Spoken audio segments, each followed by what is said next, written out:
tell you what, mate, I had a really weird dream last night. Like, I don't know what it was. Like, I dreamt that Liverpool, who'd won the league last season, just suddenly got really bad at playing football and just lost game after game after. Oh, yeah. It wasn't a dream, was it? Nice one, Liverpool. Yes, hello. I apologise for that horrible part of acting, but to be honest, we've got to think of a new way to start the show because we feel like we're saying the same thing every week because Liverpool keep losing football matches and it's not much fun at all. This show is not going to be easy, but we are going to try and get through it. Hopefully you are all going to be in the same boat with us. Thank you for joining us. I should point out, this is the Late Challenge podcast. My name is Mo Stewart. That is Gareth Roberts.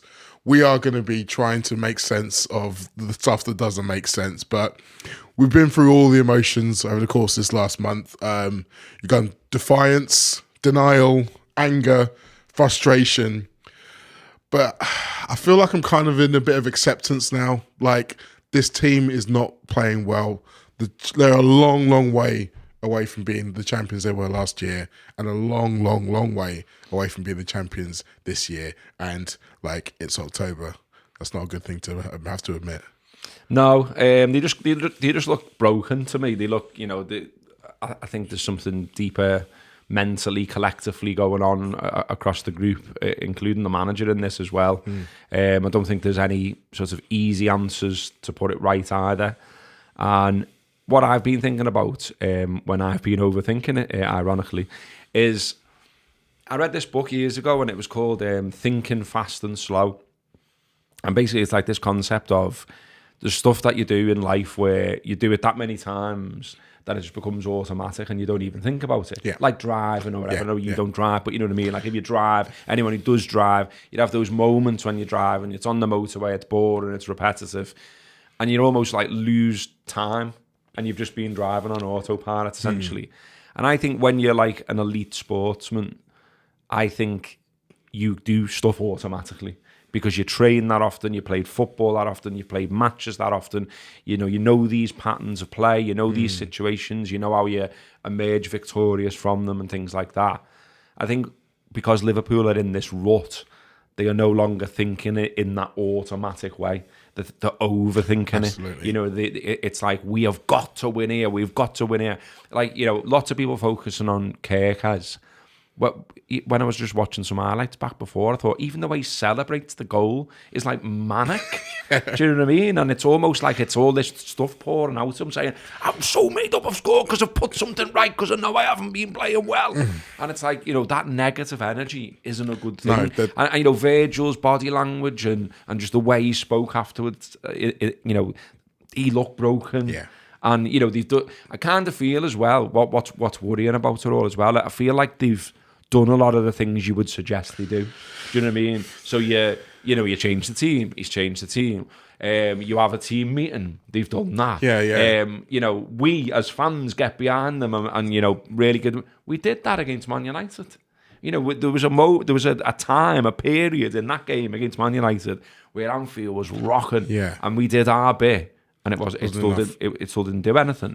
So I'm driving in here thinking, what can I say today that isn't uniformly negative? And the answer is I don't know, because we've got 3 home games coming up, and that should be good, but I don't know that it's the answer because we're playing that badly. Like I just think like when you're not seeing like tenacity, fight, when we're constantly being outfought, outjumped, outplayed.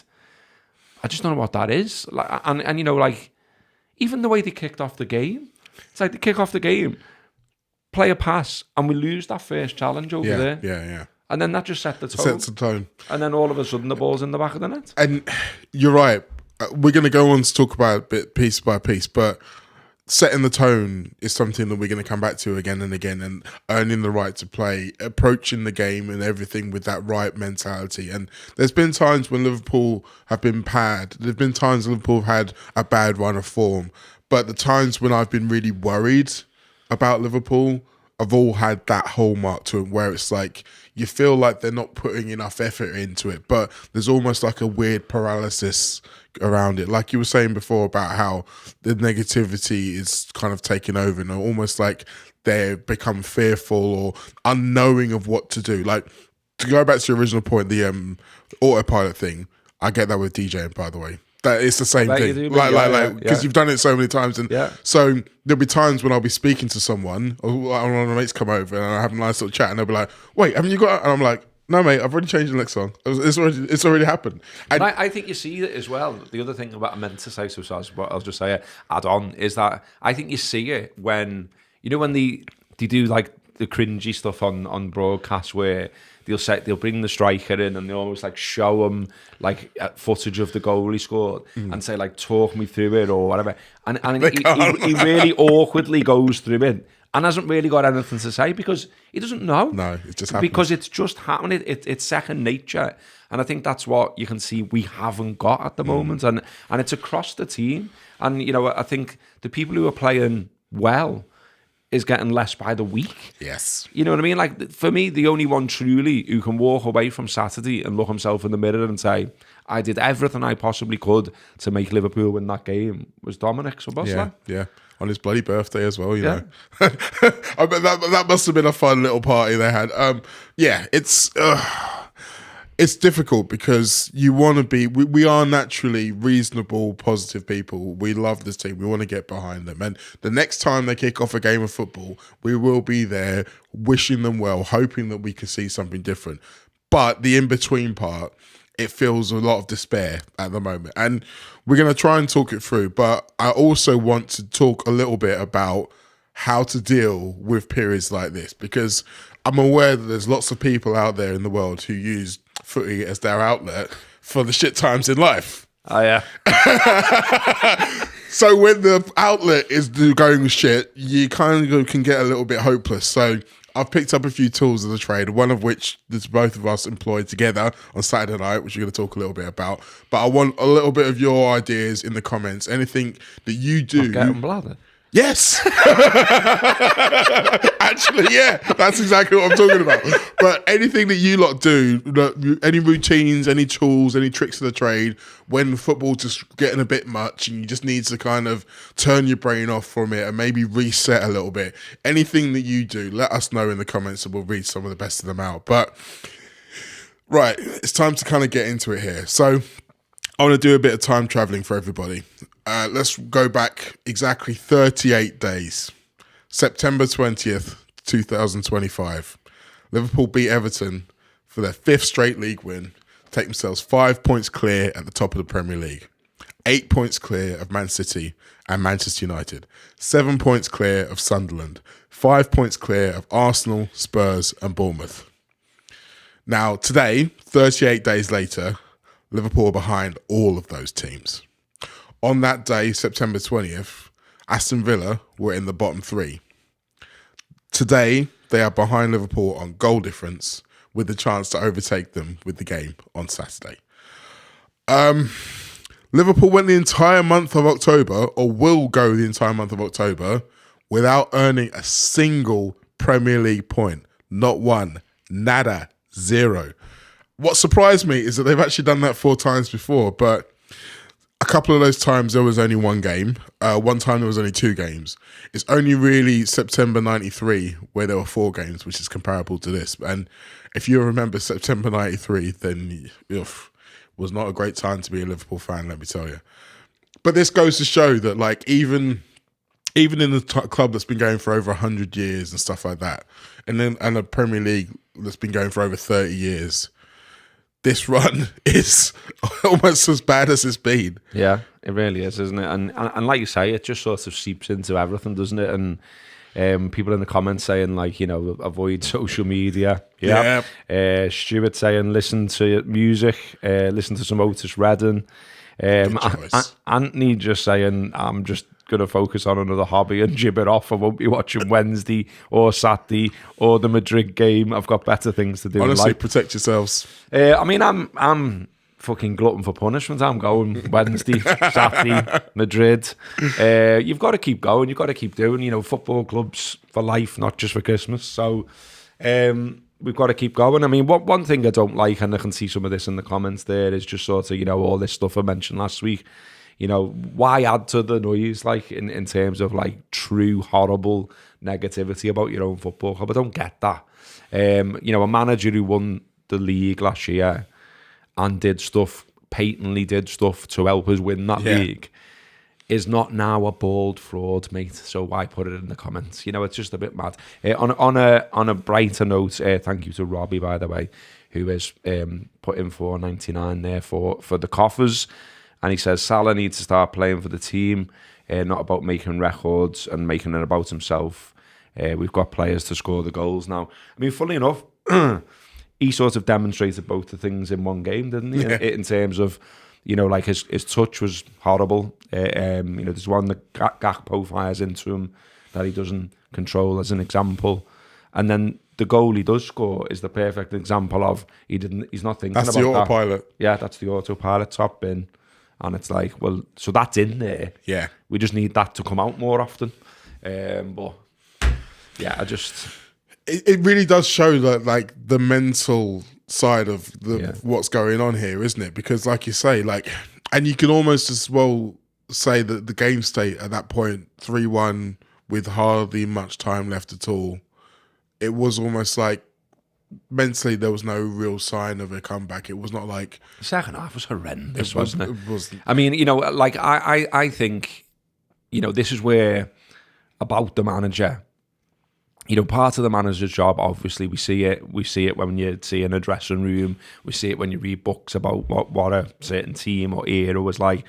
The manager fires them up, the manager gets them going, the manager gives them the plan, and okay, they might not always execute the plan, but for them to start the first half badly, then go back in, and then start the second half badly, what's going on there? Yeah. Like, because none of it, by their own admission, came as a surprise. They're literally saying we worked on long throws in training.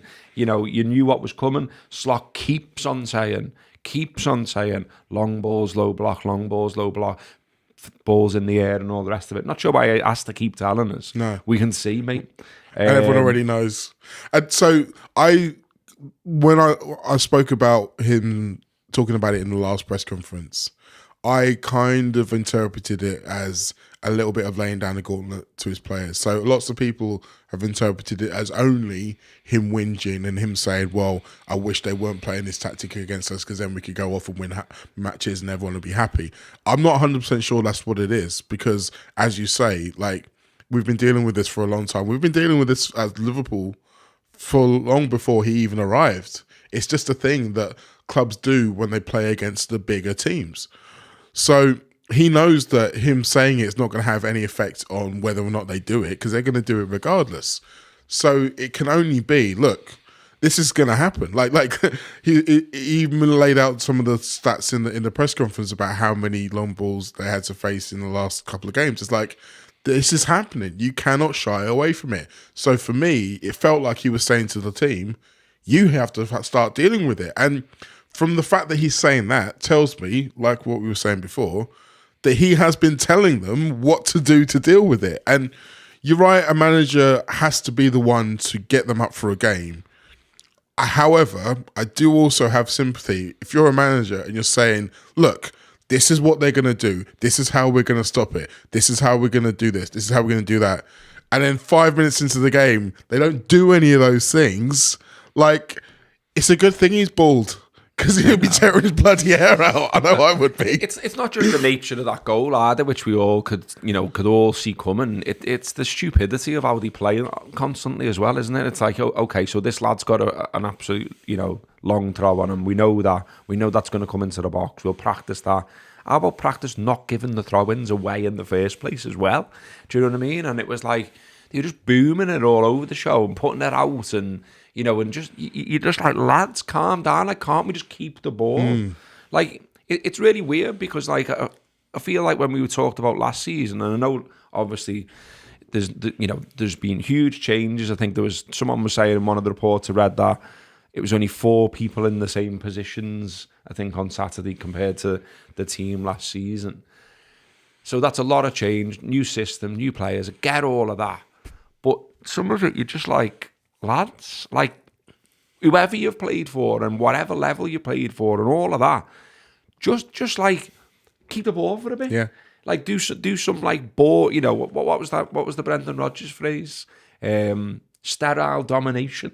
Do a bit of that. Yeah. Do you know what I mean? Like, because you know that Saturday night at the G-Tech doesn't really have a big ring to it for me, but Saturday night at the G-Tech, who cares what throw you will face? But, you know, like, you know that it's going to be on top. You know that the fans are going to be up for it. You know that everyone's seen that you're, like, you know, a weakened version of your former self. So steel yourself and be ready for it and just say, okay, we'll be a bit tighter, a bit more compact. We'll keep the ball. You know, we'll work our way into the match. Instead, it's lose the ball from kick-off, give them a throw after a few minutes, ball's in the back of the net, and then you've played into their hands and they can just sit in and go on then, Liverpool, what are you going to do? And what was so annoying as well is it was like they did work themselves back into the game. And there's 1 or 2 moments and little efforts, and you're like, this is okay, this is all This right. can be saved. And then their second is horrendous. Yeah. Kanate's absolutely shit on it again. Whether he thinks he can't catch him, just the very, like, sight of him slowing down, stopping and going, you know, it is awful. It was almost exactly like the Semenyo goal against Bournemouth. Yeah. And that's another worrying thing. It's like a lot of these goals that Liverpool conceded, you've seen them before. And the keeper's not great on it either, I don't think. And so, like I say, it's mounting up. And, you know, when Virgil, you know, the penalty is an absolute fucking joke for me. I'm not having it. I don't think there's anything conclusive in any of the pictures where you can conclusively say that is a pen. And therefore, if that's the case, how is it a clear and obvious mistake? Well, this is the thing. It's what the frustrating thing about the penalty for me isn't the fact that it's the fact that it wasn't given as a penalty, and then they've been so sure that it definitely is an error that you have to go and look at it. But by the time we got to the day after the game and all the freeze frames came out, it looked like his foot was contacting him beyond the line. So and when he plants it, it's outside the box as well. So you're talking about when his foot's in the air, and there's no. I haven't seen one conclusive angle that says it was definitely on the line and therefore definitely a pen. So we've just spent this time where they've all deliberated over these images and created the penalty, and it's like that's not what it's for. No. It's supposed to be clear and obvious, and it's not clear and obvious. But Liverpool is shit anyway and deserve to get. But this is the thing. I hate talking about referees when Liverpool have been poor, because it almost feels like that's just kind of like a byproduct of everything else. But I want to go back to what you said before about the stopping of the chances and the sterile domination. Like, if you go back and watch that first goal, the first minute and a half of play where Kelleher kicks it up, Konate heads it, could have quite easily headed it to one of his own players. It goes beyond. They win the ball back, put it straight in that channel behind the right back. And to be fair, Mamdashvili comes over to cover, but he just kicks it out. He doesn't need to kick it out. There is, like, Curtis Jones is there. He can play. It's not an easy pass. In fact, no, looking at it again, it is an easy pass. You just play it to Curtis Jones, and where he actually kicks it out of play is about 5 yards away from Curtis Jones. So just turn your angle of your foot a little bit. And then what you've done is you've avoided that incident so early on. I want to take you back to last season. Do you remember in the build-up to the second Arsenal game, after Liverpool won the league, by the way, all the talk about how great Arsenal were from corners. I know it feels like we were talking about how great Arsenal are from corners for like years and years, but there was a lot of chat in the build-up to that game about how are Liverpool going to deal with the Arsenal, because they beat City to pieces on corners and it's their superpower, etc., etc., etc. Do you know how they did it? They didn't give him a bloody corner until the 83rd minute. One corner that whole game. And yes, Liverpool didn't win that game because, you know, you all remember, Trent. But the point is that the opponents had a really, really big advantage, and Liverpool were able to take it away by the way that adapting the way they play to me that they didn't have to face those advantages. Exactly. Let's stop being daft. And like it's just a lot of the same players. And then yes, we know there's been change, but a lot of the same players are still there. And what the thing is as well, what's really frustrating for me is there is nothing that me, you, or any supporter will say that Klopp, fucking hell, Slot, or his coaches won't. You know, there's so many analysts and everything else. Oh yeah, and it's the full-time job, and so they'll know all this. And I'm sure someone somewhere will have said it. So what's happening? Moira says in the comments, and she's thrown $4.99 in. Thank you, Moira. Nobody knows why, and that's the issue. Will Klopp come back? No. So I had an actual journalist ask me about this on Sunday when I was at Hill Dickinson, saying, "What? Not if, but when." Is this when you were eating Everton cakes with the badge on? Yes.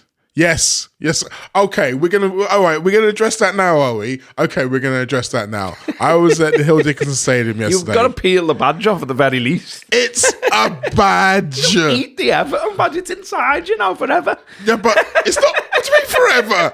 No. Until you poo it out. Yes, exactly. I shitted out an Everton badge that I'd eaten, all right? It's food. Let's not get like they were the things that we accused them of doing, all right? Okay? And it was a very nice German donut. And I probably would have paid $6.50 for it if I had to. But anyway, the point is that I was having a conversation with the journalists there, and they were like, when rather than if Klopp comes back.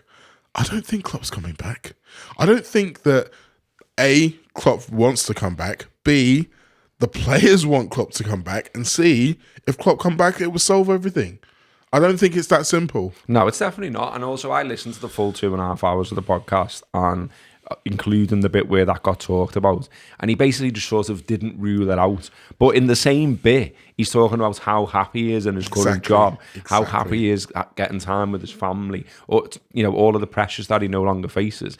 And if you join the dots, and there's lots of them to join, it does feel like he wasn't that happy working with Michael Edwards. And Michael Edwards is working for FSG, not the club. Exactly. But nevertheless, he's still going to be there. Will have some kind of influence up the chain somewhere. So he wouldn't be, because Arne is employed as coach. And, Klopp was essentially Godhead by the end. Exactly. So, there are quite a few problems there and hurdles to get over. And we've got a manager, and we're 9 games into the season. I mean, come on, everyone. Yes. I think it's a bit of a shame, the timing of that interview coming out when Liverpool were bad. If that interview had come out in April, I don't think you'd have had any of this.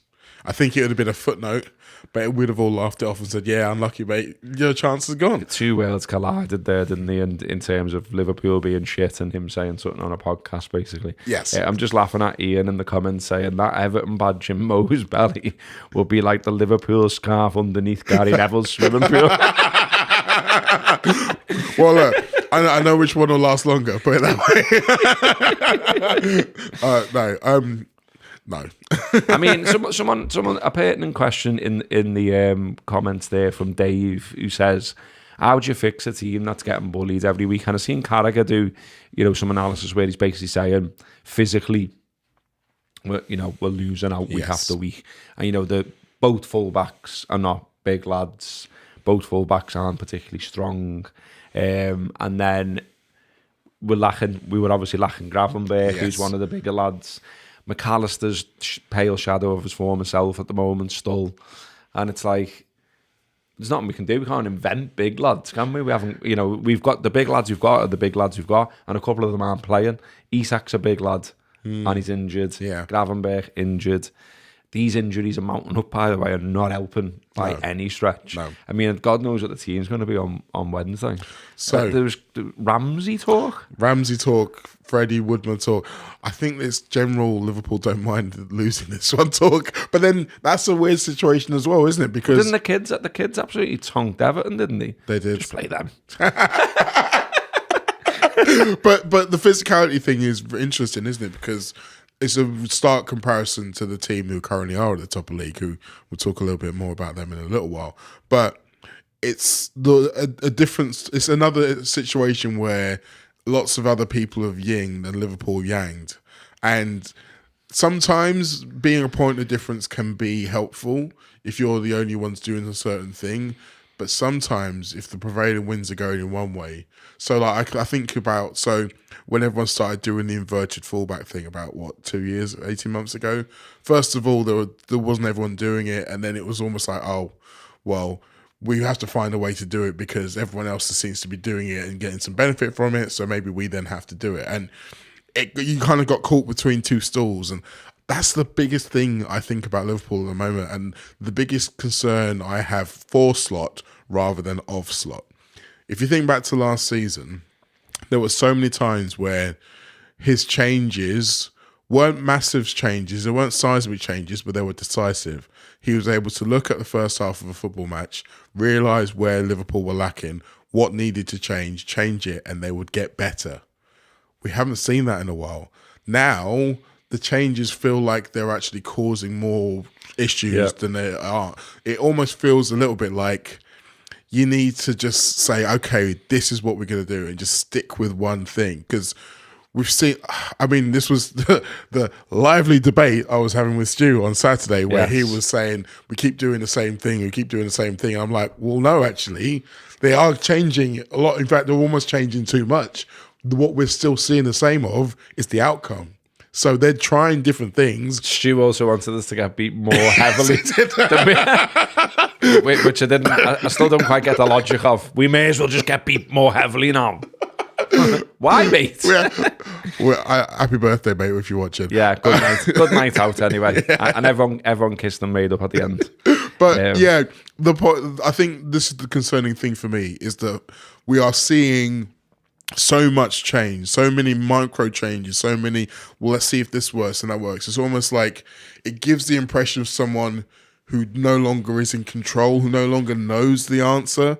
Whereas previously, those little tweaks felt like he was in control, felt like he did know what he was seeing and how to fix it. Now it almost feels like the same things are giving the opposite. As well, like I said before, like on a basic level as well, when he is throwing shit at the wall and, bringing everyone on and, you don't even know who's meant to be in midfield and you can't, everyone's head must be absolutely chocker with it. The other thing is that I just don't think anyone's particularly in form. No. Do you know what I mean? And it's like, you're bringing people on into an environment where you're getting beat anyway. No one's happy. No one's playing well. And then it's just adding to the funk. I mean, like everyone that people keep calling for to be into the team, none of them are ripping up trees either. Do you know what I mean? Like, get Robbo in.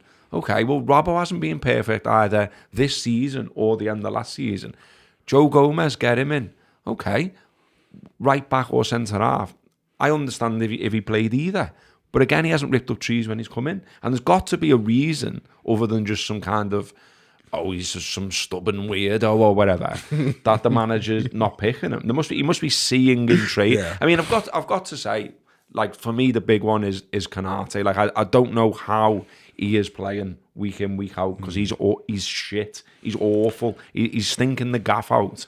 And he looks like he needs to be taken out of the firing line. And yet there he is. And it's like, I don't know how bad Joe must be playing and training, but fucking hell. Well, I mean, this really kind of brings into focus not only the three other centre-half decisions that we've seen. Obviously, one was the decision. The injury to Leone, the not buying of Mark Gahey, the selling of Jarrell Quansah.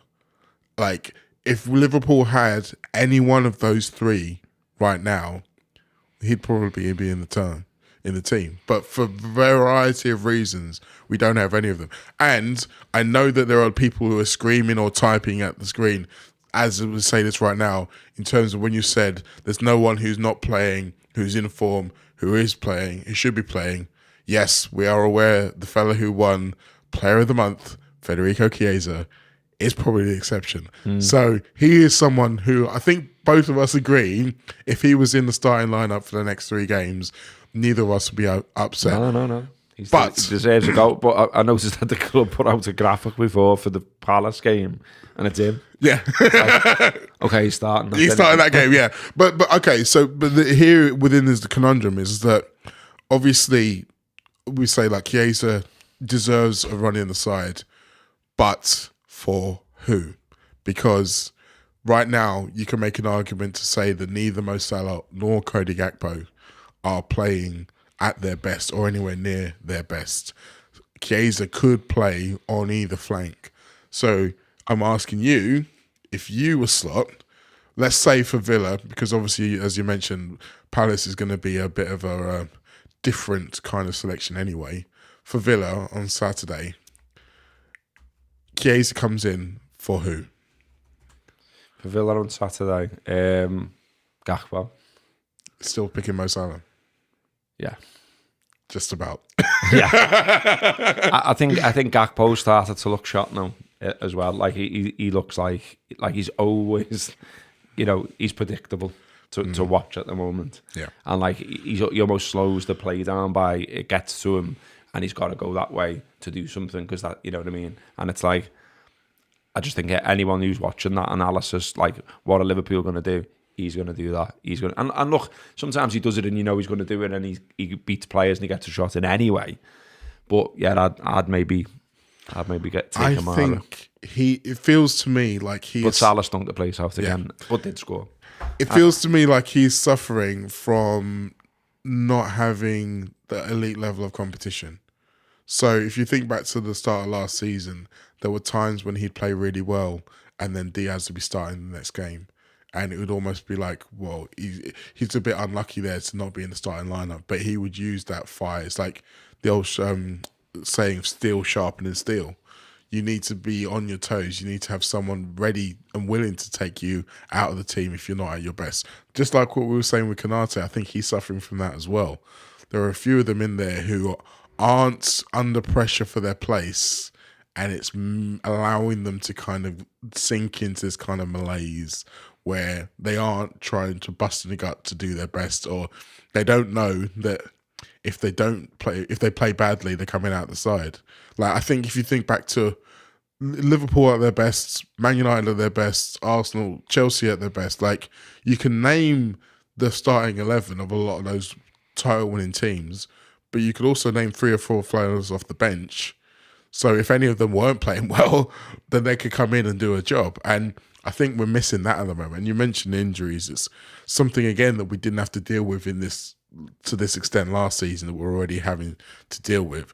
And you wonder whether or not that's going to be something that causes an issue. But thing is as well that, people are already sort of looking towards the transfer window and things like that and saying, well, we've got to go and do something then. And I would certainly agree that we've got to go and do something at centre-half, albeit that everyone in the world will know that Liverpool needs to do something at centre-half. But, go and get Gay, go and pay whatever tempts Palace to let Gay go in January. But the thing is, we've got at least 14 games between now and when the transfer window opens, so it's not the answer now. We've got to find the answer from within. We've got to do something to stop the rot.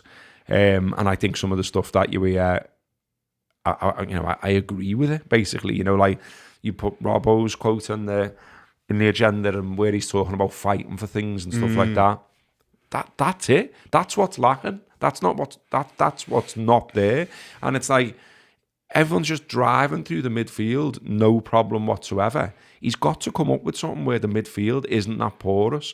But he's got to come up with a structure where we don't look like a gang of farts. Yeah. And it's got to happen now, because 5 defeats already at this stage of the season is shite and is not acceptable for Liverpool.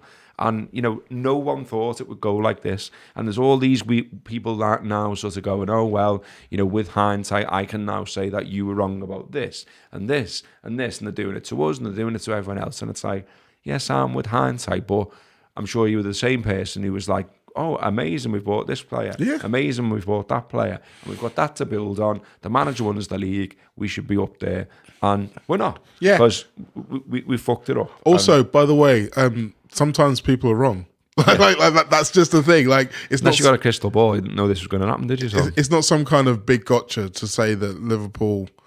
that some of us predicted that Liverpool will be better than they are now. But you mentioned the Robbo quotes. I want to read some of them out just in case anyone wasn't aware what he said to the Echo after the game.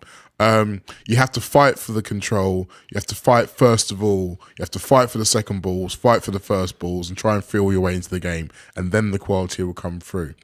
And then earlier on, he'd said as well, if you just think you're going to show up and all of a sudden they're going to drop off and we're going to have control and we'll just wait until we score, it never ever happens. This is my 9th season. I think maybe that's only happened once or twice. If we expect that, then we're in big bother.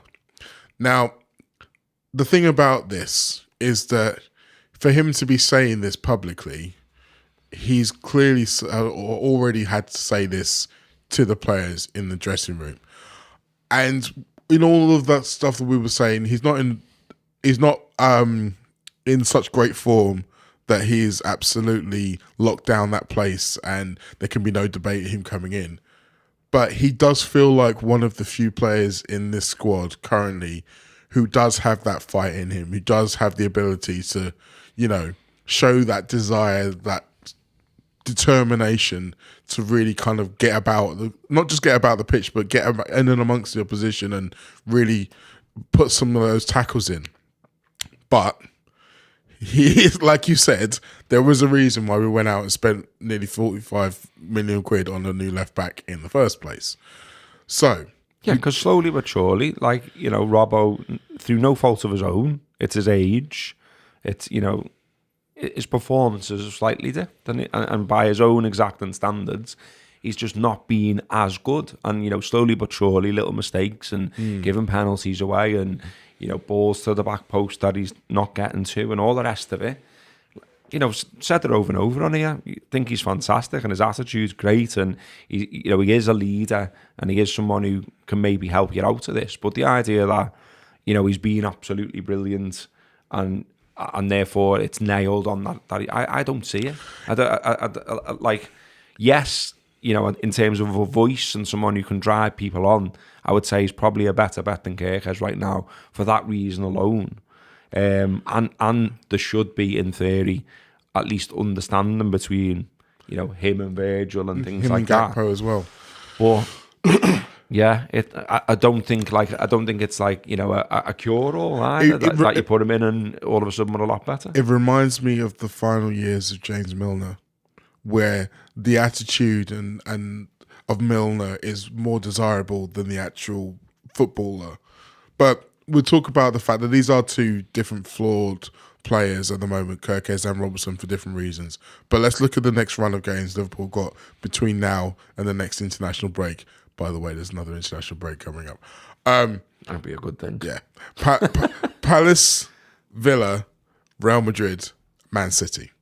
Now, 2 weeks basically between those 4 games. How many of those are you starting Robertson and which ones? And how many of those are you starting Kerkez? That's the thing, isn't it? I mean, there's no way you can play. Like, if you're saying, a lot of people saying Robbo should come in, well, there's no way you can play all of them for a start off. And then Palace, I mean, who's asked, honestly? Like we've had some good times in the League Cup, but I just feel like this has come at a time where it just doesn't. We can't risk losing any more players. Like I said before, we've already got a load of them that are like injured or coming back from injury or whatever. And we've done it before, haven't we? Where we played weekend sides and someone emerges from the shadows and wins it for us, and like Curtis back in the day when he scored the beauty against Everton and all of that kind of stuff, penalty shootouts and all of them kind of things. There've been some good unexpected nights, but vibe right now, I'd be surprised if we win. I've got to be honest. And then Villa, to me, is much more pertinent in that we just need to we need to steady the ship in the league. And all of the things said before about the frigging G-Tech. I mean, this is Anfield, and it's 8 o'clock, and it's a Saturday night, and we as a collective need to be up for that. So we'll do our bit, but are they capable of doing their bit? And I watched their game against City, which turned out nice again because the City lad on the overlap had decided to bring up a quote of me telling him that City was shite and share that on Saturday night saying, who's shite now? So I clocked it, watched their game, and then on the final whistle replied, You were saying, mate. But Villa are no mugs, obviously. No. Good manager, some good players. It'll be a tough game again, and all that stuff that Robbo talked about. You're going to need. So maybe that's one. Maybe that's one he does play. Do you know what I mean? And then we go from there. But I don't know, mate. That was a long, rambly answer to just say I don't know. I'm just glad I'm not Slot, because this is what I mean. I think if he, I can just imagine, like, I imagine his office right now is like, when you're trying to track down a fucking murderer and there's all red bits of string attaching photographs to each other and all that. And he's probably just sitting there going, I don't know. So yeah, if anyone watches the show, It's Always Sunny in Philadelphia, just imagine Pepe Silvia, and you know what I'm talking about. So we mentioned some wild shouts in there. I mean, are these blue noses in the comments or something?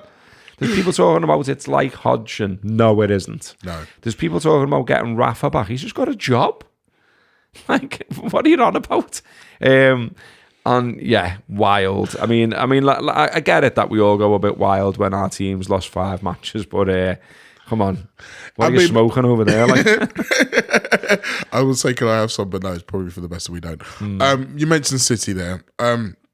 We should mention the fact that City and Chelsea also lost this weekend, which kind of puts Arsenal into pole position. They are currently 4 points ahead of Bournemouth, 5 ahead of Spurs and Sunderland, 6 ahead of the Manchester clubs, 7 ahead of us, 8 ahead of Chelsea. There's still 29 games and 87 points to play for. But would you say we're in it's theirs to lose territory? Defo, yeah. I mean, look, they've only conceded 3 goals. The one thing that you would say is the percentage of goals coming from set pieces. I've said it before, I'll say it again. Is it sustainable? Up to now, after 9 games, it has been. But, you kind of think at some point, well, will teams start to come up with something that has stopped? But they are incredibly good at them. There's no, there's no 2 ways around that. And then, do their goals dry up at any point would maybe be a bit of a question. But we're out the equation, aren't we? We're 7 points behind them, and we just need to, sort our shit out and try and get into top 4 is the current aim. But, whether they do a sort of, a Devon Lock type collapse, well, we'll see. The pressure will be on. Even when, you look at the league and you say, well, Liverpool aren't strong, obviously. Man City have lost 3 games already. Man United aren't staying up there. Sunderland are doing fantastic and fair play to them, but you imagine they slip away. Tottenham, will they stay up there? Not sure. And then Bournemouth are really, really good, but in terms of an actual title challenge, well, it'd be wild, but I'd kind of be into it. I would be well into it. I mean, obviously there's people who would like Liverpool to steal Semenyo away from them, and that might actually have a massive effect on their ability. But yeah, they should go from there. You should, everything they've spent, everything they've done, all the near misses and all that kind of stuff. They should go on and win it, shouldn't they? That's what everyone said to us when we were in this position. So the Opta computer, the league shit, go and win it. Yeah, we can spend the whole time pissing on the old chips. So the Opta supercomputer says 67% Arsenal to win the league. The next highest is Man City on 12.43, and then it's Liverpool still on 11.04%. If you ask Opta where they think Liverpool are going to finish, they say 3rd. It's the most likely position, which I think most of us at this stage will probably sign up for. Snap that up for that. But I mean, you talk about the fact that the chances are it is over.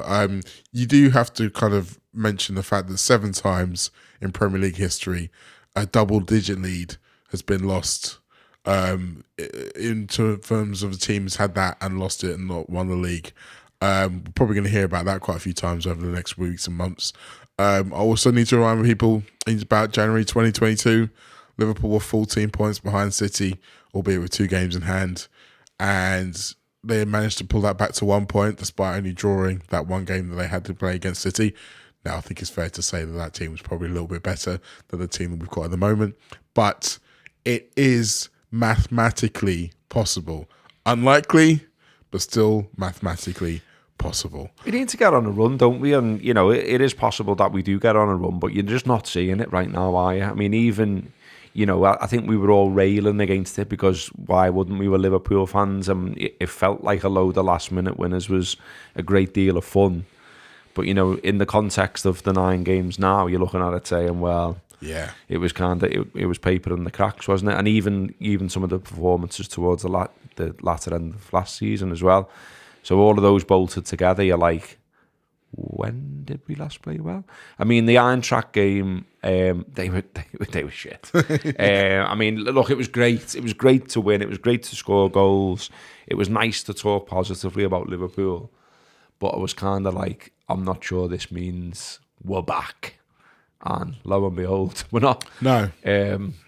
Well, I mean, look at Man City. Man City went on a very similar run to Liverpool on this now last season. Yeah. And look at how many times they did well in 1 or maybe 2 games and people said they were back. And then they go and lose a game that they would have never lost. They were good at it, like, towards the end, weren't they? They were on a bit of a run, but not enough, to the previous standards. But I mean, even literally this weekend, like people were saying, okay, well, City are on a good run, City are back, etc., and then they go and lose to Villa. So I don't think you can just say that you can just turn it back on like that. So chances are, if Arsenal don't win the league, it's going to be because of Arsenal, I think. And fingers crossed, though. Yeah. Strange things have happened at sea and all that kind of stuff. Yeah. So, if Liverpool do sort the shit out and find a way to start winning, and everyone looks a bit more tenacious and fancies putting tackles in and winning headers and stuff, who knows? By the way, we also have to float the fact that, yes, this game against Real Madrid looks difficult for anyone who saw Real Madrid beating Barcelona yesterday, but Liverpool are still in the Champions League. Yeah. Liverpool probably are going to get through to the next stage of the Champions League, probably, touch wood. And some easier draws would be nice. Yeah, who knows? Yeah. And if we get to the end of the season and Liverpool finished 3rd or 4th and won the Champions League, I think it would be all right with that, wouldn't we? Who knows? But like I say, you're not seeing it now, do I? No. But, last year's European champions did not look great in October. That's right, yeah. I can remember when we were talking about PSG, actually, and we were saying, they didn't look great. They lost a couple of games, hadn't they, and all that kind of stuff. And then, they went on to sort their shit out. I was just laughing there at a comment. So as for anyone who doesn't like me reading out comments, got shouted at about that last week for some reason. But there was a comment there that made me laugh. It was David here, says, Robbo, I've started getting knocked about the Slot's footwear again. I think your instincts were right about the slip-ons. Oh God! Just see that one just laid dormant, didn't it? It just never really went away. Oh bless. Yeah, every single decision he's getting now is getting micromanaged, including what he's got on his feet. So, yeah. But anyway, we've talked a lot about things that aren't really much fun. So let's have a little bit of an interlude and talk about things that are fun. Now, those of you who came on to our stream before we got going, you would have heard some fantastic music by a wonderful new band called The Mystics, who have been kind enough to let us use their song. Is it called Red Jeans? Yeah, I think so. Yeah. Red Jeans. That's right, isn't it? Yeah. As our put on your red jeans. Yeah. So, sorry for butchering it there, lads. I was going to say, sounds even better when they sing it. But yeah, they've let us use their song as our kind of startup music, and they've been giving us a few other presents too. So I've got... he's got that one. And I've got this one. So you'll be seeing me wearing this at some point in the very near future. So nice one for that, lads. Yeah, cheers, lads. And also, we should probably talk a little bit about what we're doing next week as well. Oh, yeah. So if you're a subscriber, you can express interest in what we're doing next week. We have had some expressions of interest, and it's basically going to be first come, first serve. So we'll go back and see who messaged when and first and all that, and we'll count up the numbers, and then we'll message those people and say, this is where we're going and when and why and all that. But basically, what we've wanted to do for a while is go step out of the studio and do something somewhere else, basically, and see how it goes, see what it looks like, see how it feels, see what the dynamic of the show is like.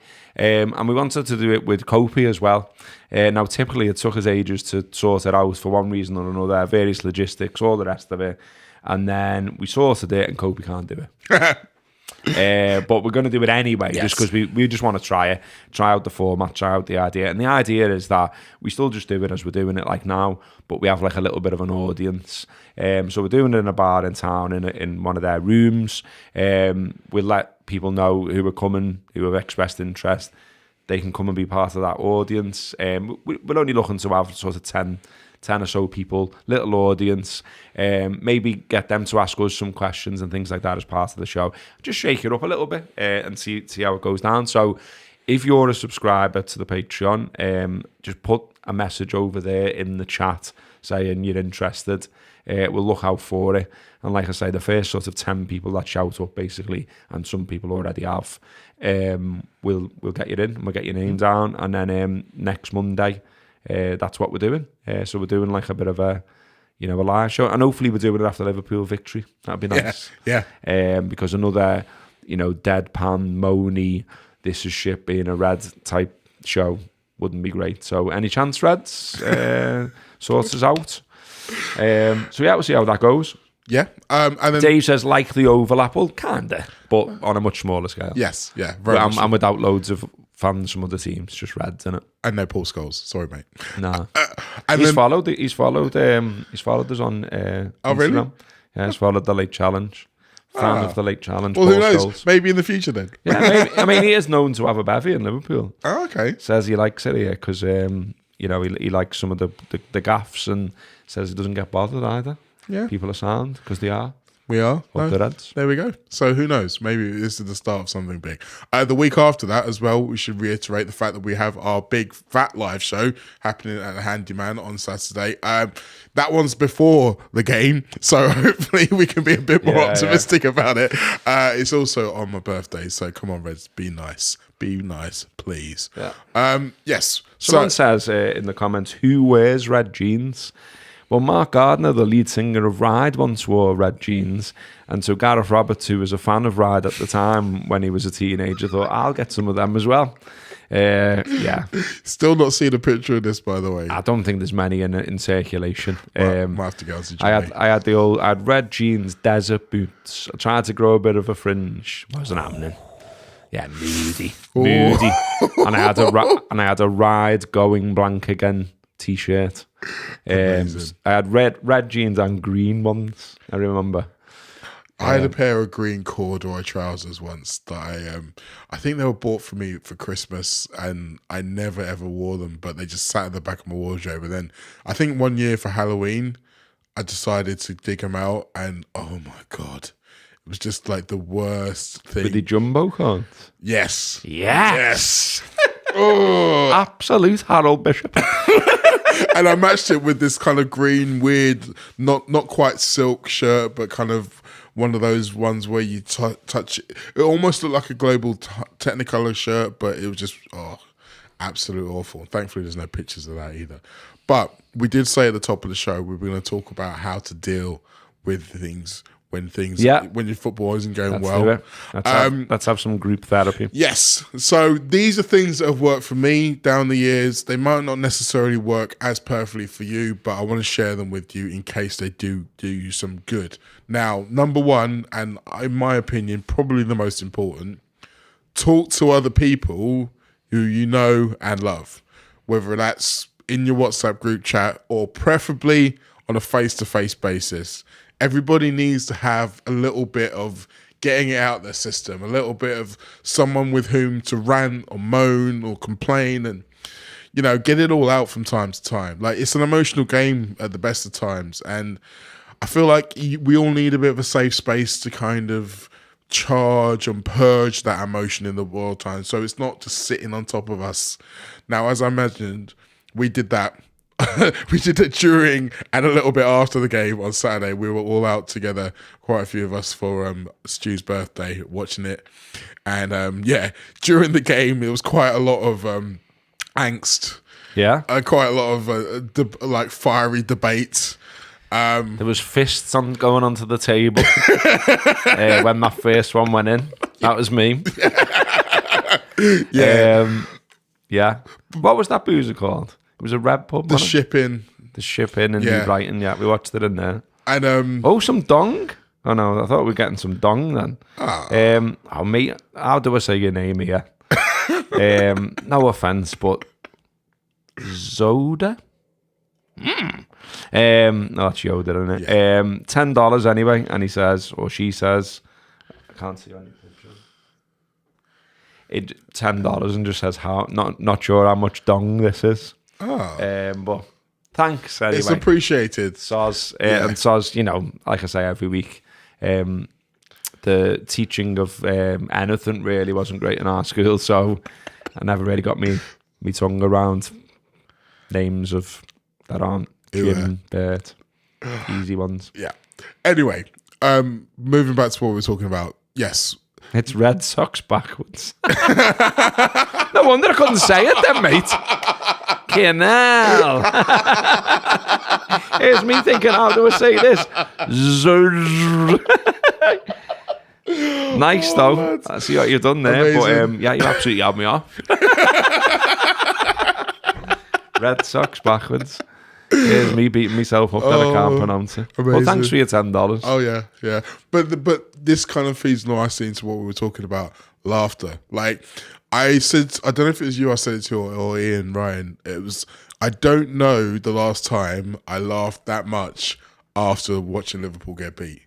And on the way home, I was just a bit like, this actually feels much better. Like, just being able to be amongst people and remind yourself that there are good things in the world, and that as depressing as it is when your team are losing, you can get over it. Like, there are other things that you can do, and being amongst your people, I think is so important. Like, I probably more than anyone I know can sometimes get caught in that trap of just like, I just want to watch the game on my own. I just want to be on my own, all that kind of stuff. But whenever I do go out with mates and watch a game, I always enjoy it, and I always think I should do this more often. Yeah. So if you're the same as me, should make the effort. It's a thing. I mean, I've seen something today. I think it's like a reshare of an old story, but it was saying like, men's mental health is better if they socialise with other men twice a week or whatever. And I've absolutely no doubt that is the case.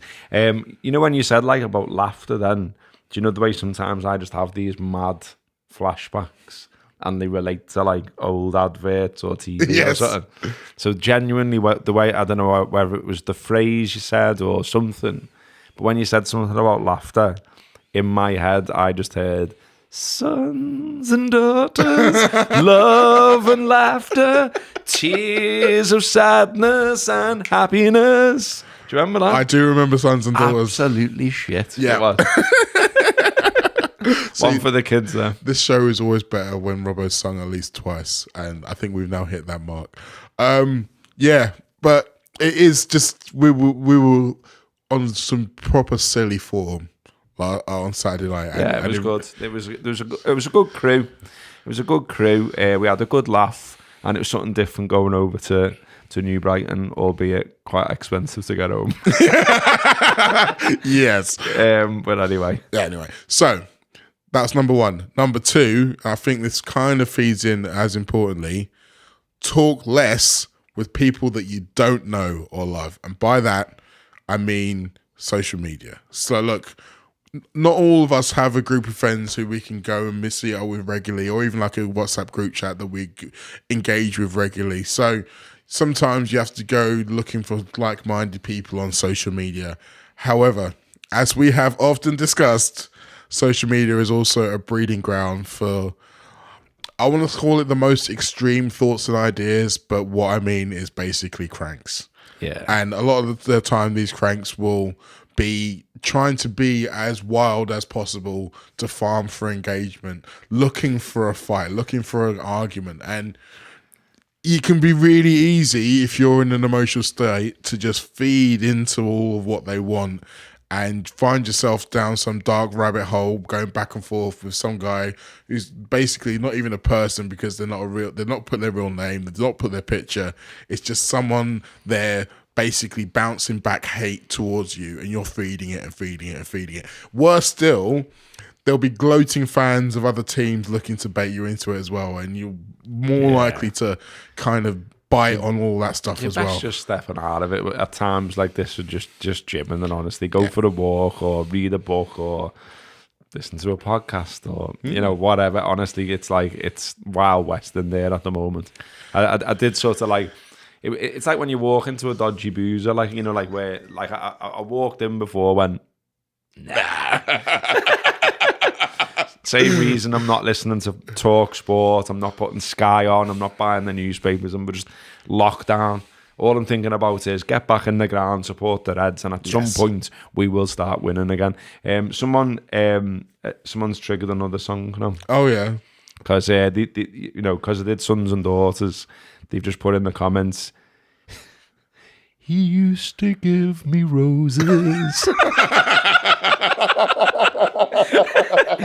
I wish he could again, but that was on the outside. And things were different then. Do you know what that is? No. Prison Cell Block H, man. I don't remember the theme tune to Prison Cell Block H. I didn't. That was on a bit. Vinegar Tits. It was on a bit too late at night for me. To be honest, I wasn't able to watch the TV. To be fair, if I was watching TV at that time, it's probably sports. Well, Sons and Daughters was on in the afternoon, so I at least remember Young Doctors as well. Yeah. Was that the one where they were? What was the one where they were flying? Was that the one? Flying Doctors. The Flying Doctors. Yeah, I remember that as well. Bloody hell. Yeah. Aussies loved a bit of a soap, didn't they? Oh, yes. Right. So that kind of feeds a little bit into number 3 of my tips to what to do when your team is shit, which is do what you enjoy doing. So, reset the balance of your endorphins, whatever brings you joy, like watch a stupid film, listen to your favorite music, cook yourself a lovely meal, or even better yet, get someone else to cook it. Yeah. Like go outside, nice. or order a takeaway. Then go outside, hug the dog, hug whoever else is in the house with you. Whatever it is that you do to temporarily forget the football even exists.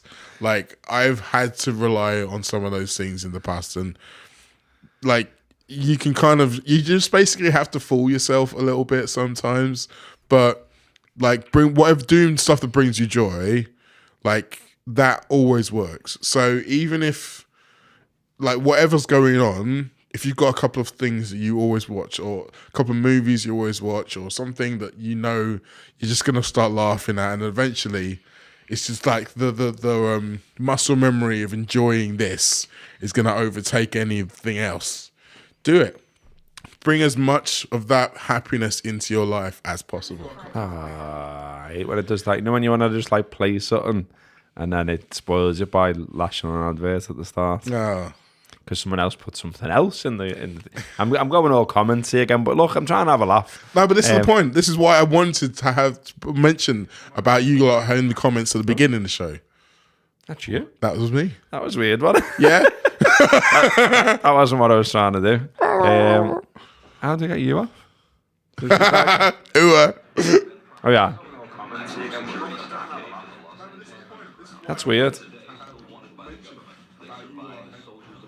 Oh, I know what this is. And if you can find them, maybe you can hire the A-team.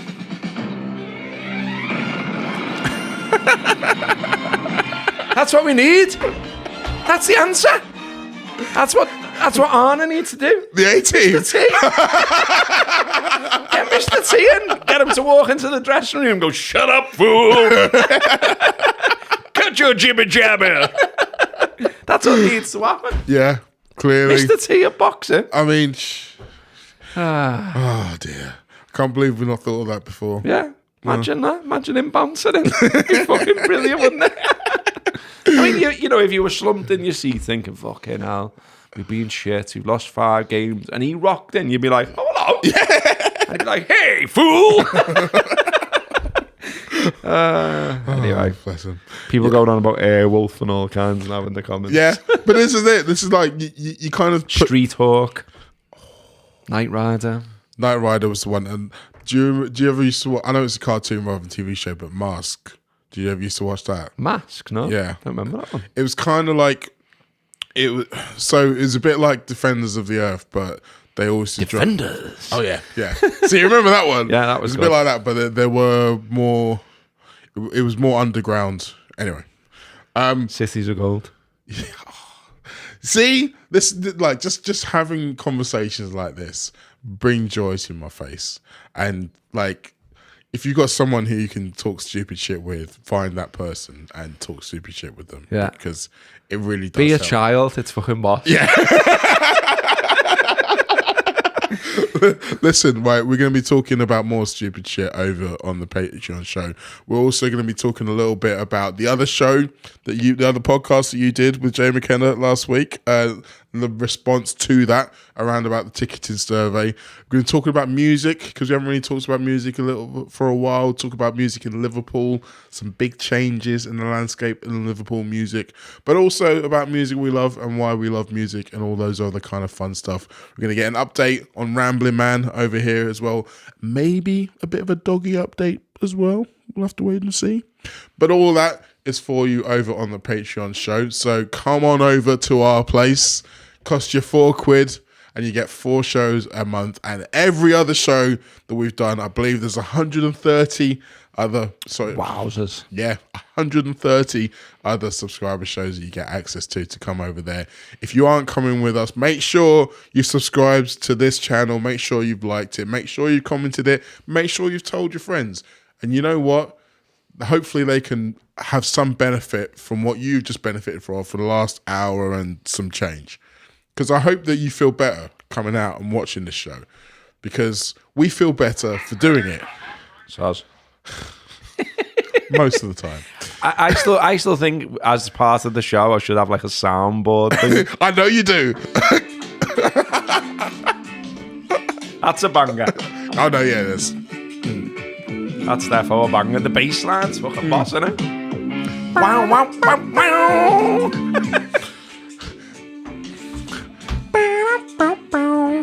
So yeah, stupidity is the way forward. And we'll leave it there. Up the Reds, come on! We'll be all right. We'll be all right.